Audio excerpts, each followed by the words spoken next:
Bapak, Ibu, dan saudaraku yang terkasih di dalam Tuhan Yesus, para katekis yang saya hormati, sharing saya hari ini didasarkan pada Injil Markus bab 10 ayat 28 sampai dengan 31. Kemarin kita sudah berbicara mengenai betapa sukarnya orang kaya masuk kerajaan Allah. Dan itu memang demikian dikatakan Tuhan Yesus. Lalu hari ini Petrus menanyakan mengenai upah mengikuti Tuhan Yesus. Itu juga pasti menjadi wakil atau mewakili kita semua dalam kehidupan menggereja ini. Artinya kita juga ketika kita sudah percaya kepada Tuhan Yesus, apa upahnya? Apa yang kita dapatkan? Keselamatan atau apa? Tentu saja Tuhan Yesus memberikan upah itu baik di dunia ini maupun di dunia yang akan datang, di masa kini atau di masa yang akan datang. Upahnya 100 kali lipat. Tetapi di dalam itu ada penganiayaan. Bapak, Ibu, dan saudaraku yang terkasih di dalam Tuhan Yesus, para katekis yang saya hormati, sepertinya ada sesuatu yang kontroversi atau berlawanan. Orang memperoleh upah 100 kali lipat, tetapi ternyata di dalam penganiayaan. Bagaimana ini kita merasakannya? Sharing saya hari ini adalah begini. Tuhan Yesus akan memberikan kepada kita di dalam kehidupan umat beriman, orang-orang yang percaya, orang-orang yang mengikuti Dia, orang-orang yang menjadi murid-murid Dia, orang-orang yang menjadi rasul, lalu kita berkumpul dalam satu kesatuan. Kita merasa berbangga, kita merasa sukacita, kita merasa ayem, kita merasa hidup dalam kebersamaan. Perasaan itu muncul dari dalam diri kita ketika kita melayani ataupun bekerja bersama-sama dengan Tuhan, bersama-sama dengan orang-orang yang percaya untuk kehidupan gereja. Lalu bagaimanakah itu kalau kita diberikan misalnya 100 mobil, 100 rumah, 100 ibu, dan seterusnya.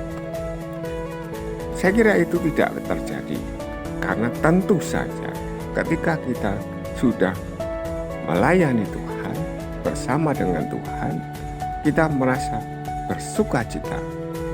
Siapapun, wanita, pria, bisa menjadi ibu kita, bisa menjadi bapak kita. Ketika ada anak-anak, bisa menjadi anak-anak kita. Ketika ada rumah-rumah, itu bisa menjadi seperti rumah kita rasanya, karena di dalam persatuan dengan kita semua yang percaya dalam Kristus, dengan saling kasih mengasihi. Bapak, Ibu, dan saudaraku yang terkasih di dalam Tuhan Yesus, artinya kita tidak langsung glek, ini loh upahmu 100 rumah, glek, ini loh rumahmu 100 mobil. Bukan demikian, tapi dari diri kita akan merasa sukacita. Bukan dari barangnya kita memperoleh sukacita. Selanjutnya, Tuhan Yesus pasti akan memberikan upah di masa yang akan datang, yaitu hidup kekal. Tentu saja upah itu tergantung kepada kita sendiri. Bagaimana kita hidup di dalam kehidupan kita? Apakah kita hanya sebagai pengikut? Apakah kita hanya sebagai orang percaya? Apakah kita hanya sebagai murid? Apakah kita sebagai rasul? Apakah kita menjadi pelayan-pelayan? Bapak Uskup atau Monsinyur dalam doa syukur agung biasanya akan mengatakan hambamu, hamba Tuhan. Menyebutkan dirinya sendiri sebagai hambamu. Kan meskipun dia adalah pemimpin, dia yang memberikan kita perantara untuk memperoleh berkat, dia merasakan bahwa dialah hamba. Maka dikatakan di sini, tetapi banyak orang yang terdahulu akan menjadi yang terakhir, dan yang terakhir akan menjadi yang terdahulu. Karena siapa yang mau memperoleh upah yang banyak harus melayani. Mari kita dengarkan secara lebih terinci apa yang dituliskan oleh Santo Markus hari ini. Setelah Yesus berkata betapa sukarnya orang kaya masuk kerajaan Allah, berkatalah Petrus kepada Yesus, "Kami ini telah meninggalkan segala sesuatu dan mengikuti Engkau." Maka Yesus menjawab, "Sesungguhnya Aku berkata kepadamu, barang siapa meninggalkan rumah, saudara saudari, ibu dan bapak, anak-anak dan atau ladangnya, pada masa ini juga ia akan menerima kembali 100 kali lipat.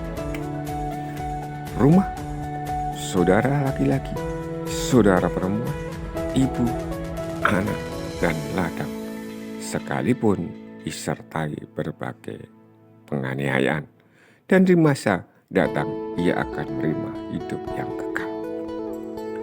Tetapi banyak orang yang terdahulu akan menjadi yang terakhir, dan yang terakhir akan menjadi yang terdahulu." Demikianlah sabda Tuhan.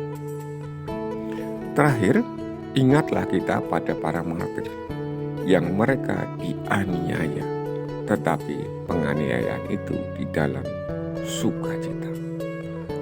Dia melakukan atau melaksanakan atau menerima penganiayaan itu dengan sukacita. Mungkin itu akan lebih besar nilainya daripada 100 kali ladang, 100 kali apa yang sudah ditinggalkannya. Dan akhirnya pasti mereka itu memperoleh harta atau memperoleh hidup yang kekal. Semoga kita semua diingatkan di dalam pelayanan-pelayanan kita, supaya kita tidak ada rasa mengeluh, tidak ada rasa kesusahan ketika kita melayani Tuhan. Amin. Berkah